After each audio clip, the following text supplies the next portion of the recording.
राज्यात सामान्य सिलेंडर मिळवण्यासाठी रांगा लागल्यात. सरकारमधले मंत्री मात्र आपल्या समाजाच्या मंदिरांना गॅस सिलेंडर मिळावेत यासाठी पत्र लिहितात अशी टीका सध्या विरोधकांकडून मंत्री मंगल प्रभात लोढांवर होत आहे.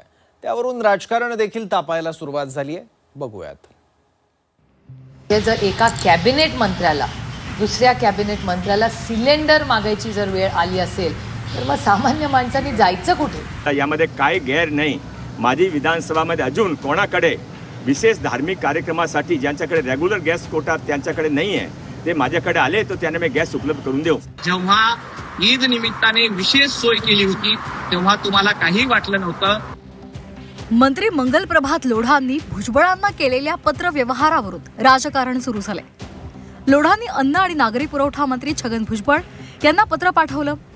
यात जैन धर्मियांच्या सणानिमित्तानं मलबार हिल या मतदारसंघातल्या 16 जैन मंदिरांना प्रत्येकी 5 गॅस सिलेंडर्स मिळवून द्यावेत अशी विनंती त्यांनी केली. या मागणीत वर करणे गैर वाटत नसलं तरी एखाद्या मंत्र्यानं केवळ आपल्या मतदारसंघापुरता आपल्या समाजापुरता मर्यादित विचार करणं साफ चूक असं म्हणत विरोधकांनी लोढांवर टीकास्त्र डागलं. मंत्र्यांवर सिलेंडर मागायची वेळ आली आहे, मग लोकांनी काय करायचं असा खोचक सवाल राष्ट्रवादी शरदचंद्र पवार पक्षाच्या खासदार सुप्रिया सुळेंनी केलेला आहे आणि त्यांनी सरकारला डिवचलंय. लोढाजींनी जे पत्र भुजबळ साहेबांना पाठवलंय ते तुमच्या सगळ्या चॅनलवर आजच्या वर्तमानपत्रात मी पाहिलं. हे अतिशय चिंताजनक आहे. जर एका कॅबिनेट मंत्र्याला दुसऱ्या कॅबिनेट मंत्र्याला सिलेंडर मागायची जर वेळ आली असेल तर मग सामान्य माणसांनी जायचं कुठे? त्यामुळे जी परिस्थिती राहुल गांधीजी असतील किंवा सगळेच विरोधी पक्षातले सगळे आमचे सहकारी आपापल्या राज्यातली भूमिका सातत्याने गेले 2-3 आठवडे मांडतायत, त्याचा पुन्हा एकदा त्याचं एक प्रूफ तुम्हाला मिळालेलं आहे. विरोधकांच्या या टीकेनंतर लोढांनी स्पष्टीकरणही दिलंय. विशेष धार्मिक कार्यक्रम असतात त्यांच्याकडे गॅस सिलेंडरचा कोटा नसतो आणि म्हणून शिफारस केली. शिर्डीसाठी तसंच एका गणपती मंदिरासाठी सुद्धा आपण गॅस उपलब्ध करून दिलाय, यात काहीही गैर नाही असं म्हणत इतरांसाठीही आपण पुढाकार घेतल्याचं लोढांनी सांगितलं. असं आहे की ते राजनीतिक हेतूने राजनीतिक व्यक्ती करताय. ते जे हा गॅसच्या जे विशेष धार्मिक कार्यक्रम असतात त्यांच्याकडे रेग्युलर गॅसचा कोटा नसता.